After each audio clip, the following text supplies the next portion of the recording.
MD Ajay Singh का कहना है कि यूक्रेन में फंसे भारतीय छात्रों को स्वदेश लाने के लिए देश की सभी एयरलाइन कंपनियां फ्लाइट लॉन्च करने जा रही हैं। उनसे पूरी बातचीत की है हमारे सहयोगी अंकुर मिश्र ने। एयरलाइंस मिलके फ्लाइट्स लॉन्च करने जा रही हैं नेबरिंग कंट्रीज में, पोलैंड में, हंगरी में, रोमानिया में, और इसमें जो भी भूमिका हमें दी जाएगी हम उसको पूर्ण करेंगे। पिछले 2 दिनों में एयर इंडिया की कुछ फ्लाइट्स भेजी गई थी स्टूडेंट्स को इवैक्यूएट करने के लिए, और आज स्पाइसजेट की कुछ फ्लाइट्स जा रही हैं, और बाकी एयरलाइंस भी इसमें हिस्सा जरूर लेंगी।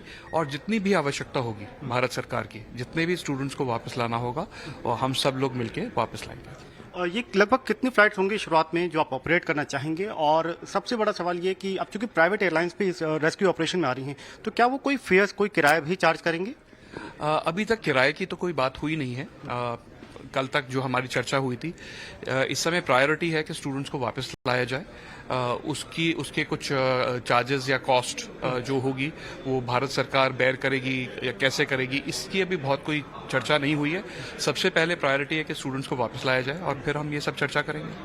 सर, बात स्पाइसजेट की जो क्रेडिट स्विस के साथ में जो आप कोशिश कर रहे हैं उसको सेटलमेंट करने के लिए, उस पर एक कमेंट आपसे चाहूंगा कि उसमें अभी तक क्या पहल स्पाइसजेट की तरफ? जैसे हमने हमेशा कहा है कि ये सारे जितने भी इश्यूज होते हैं ये इसमें सेटलमेंट अंत में होता ही है, और इसमें भी चर्चा चल रही है, और सेटलमेंट होके ये भी मामला सुलझ जाएगा। तब तक उम्मीद कर सकते हैं कि आप इसको जल्द हो जाएगा।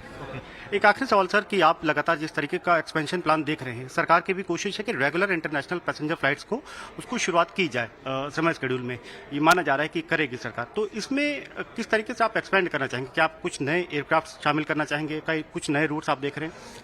देखिए, हमारे स्पाइसजेट के लिए तो इंटरनेशनल उड़ान जो है कि ये बहुत ही अहम हिस्सा था हमारे नेटवर्क का। 40% हमारा नेटवर्क इंटरनेशनल था। तो जिस प्रकार से ये सेक्टर्स खुलेंगे, हम नए जहाज लाएंगे।